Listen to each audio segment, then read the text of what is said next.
Dunlap, a world-class motivational speaker, live on location, here to give you another exciting motivational message. You know, every week I give you a 5-minute motivational message because everybody don't have 30 minutes. Most people can't spare 15 minutes, but everybody has 5 minutes. Over the next few minutes, I want to share with you an exciting motivational message that's going to encourage you this year in 2022. Well, the title of today's message is called The Challenge of Excellence. That's right, the challenge of excellence. Number one, I want you to create winning habits. You know, Dr. Maxwell Maltz says it takes 21 days to make a habit. So I want to encourage everybody to create positive winning habits. I call it ATT, not the phone company, all the time. That's right, A-all-T, the T, time. All the time, 24/7, I want you to develop winning habits. The next point I want to share with you is this right here. Be able to respond to change. And you know, in the discourse of all of my messages, I like to use acronyms. I call it RTC, respond to change. You know, having played football, high school and college, I learned that, you know, when I was in high school as a quarterback, if I had called a play, if the coach called a play, and I came to the line, and I looked at the defense, and they gave me something different than what I studied on film or on tape, I said, you know what? I got to call an audible. So guess what? In today's society, you are the quarterback of your team. You got to learn how to respond to change. RTC, respond to change. Call an audible. Call a play change. You know, I heard a story once that, you know, this customer came into the bank and he asked the banker, hey guy, how long have you been working at the bank? His response is gonna amaze some of you. He said, you know what? The moment they almost fired me and threatened to fire me, I started working and working harder. You know what? He changed his attitude. And as a result, he began to work harder and produce greater results for the company. So you know what? Don't let somebody put fire underneath you that cause you to change. You know what? Have a self-inspired change from the inside. That's right, change happens on the inside, then it comes on the outside. The next point I want to bring to you is this right here. Develop self-discipline. Self-discipline. A component of self-discipline is called integrity. You know, integrity, I-N, inside of you, is always doing the right thing, even when nobody's watching. You know, somebody's always watching. You've heard the expression, big brother's always watching. You know what? Doing the right thing when nobody's watching. It's called self-discipline. The next point is this right here, the power of one. You never get a second chance to make a first impression, you know, ladies and gentlemen. You know, you only get that one chance when you meet that person for the first time. So when you meet that customer in business, when you meet that customer for the first time, you get one chance to reflect the values and what the company is advertising. So if you're gonna misrepresent the company, do it mentally before you do it physically. So you change it mentally, have that paradigm shift, and go from negative to thinking positive. So when the customer hears you say those words on the phone, online, in person, it doesn't matter. You are reflecting the values of the company that you represent. We're talking about the power of one. It's one team. That's right. Together, everyone achieves more.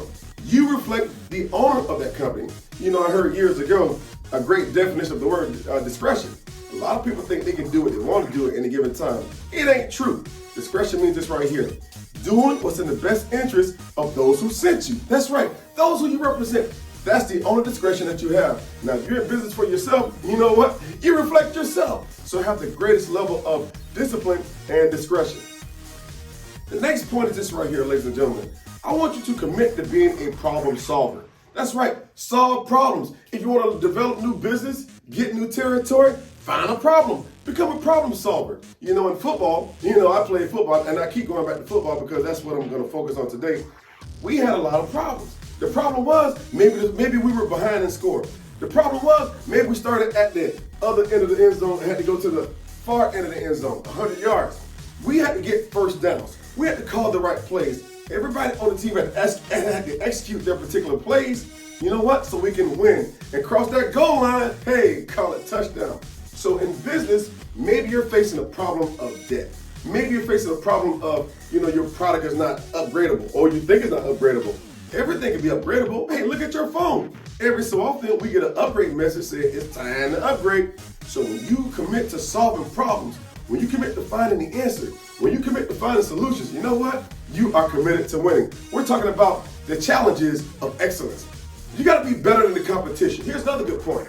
You got to be better in products. You gotta be better in delivery. You gotta be better in solving problems. When you put yourself in a place of being better, we're talking about going from good to going to great, not just being average or mediocre. Guess what? You are better than the competition. You know why? They can't compete with your excellence, with your products, with your delivery and service, with your problem solving skills.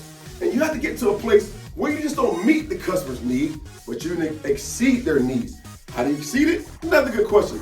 You have to learn how to anticipate what they need, want, and desire. When you get on the other end of anticipating what they need, you know what happens? You're at a place where the customer says, you know what?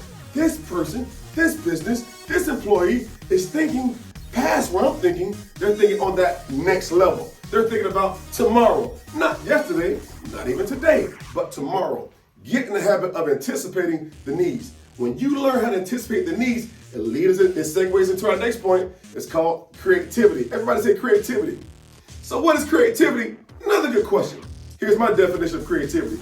It's the energy of activity, the energy of creation, times or multiplied by innovation. Guess what? Let me say it one more time. It's the energy of activity. It's the energy of creation. It's the energy of innovation. And now you have creativity. Ladies and gentlemen, I want to give you today the challenge of excellence. When you challenge yourself to be excellent, not just mediocre, you know what? You will do as we're going to say right now. I want you to repeat after me. You're going to say this right here. Repeat after me. Say, today, I am aiming for excellence. Say, I will work towards excellence. I will achieve excellence because I am excellent and not a mediocre person. Because I only want excellence. That's right. Say, I only want excellence and not mediocrity. My name is Corey P. Dunlap, a world-class motivational speaker, live on location here giving you a motivational message called The Challenge of Excellence. Visit me online at eagletakeoff.com, write me a letter at eaglecorey@gmail.com or eagletakeoff1@gmail.com. And as always, remember this, I don't care if you're in New York, I don't care if you're in LA, I don't care if you're in Vegas, I don't care if you're in Miami, I don't care if you're in the Bahamas, in the Caribbean, over on the East Coast, West Coast, North or South. Remember this, ladies and gentlemen, that the eagle only lands just to take off. And I'm gone. See you next time. Take care.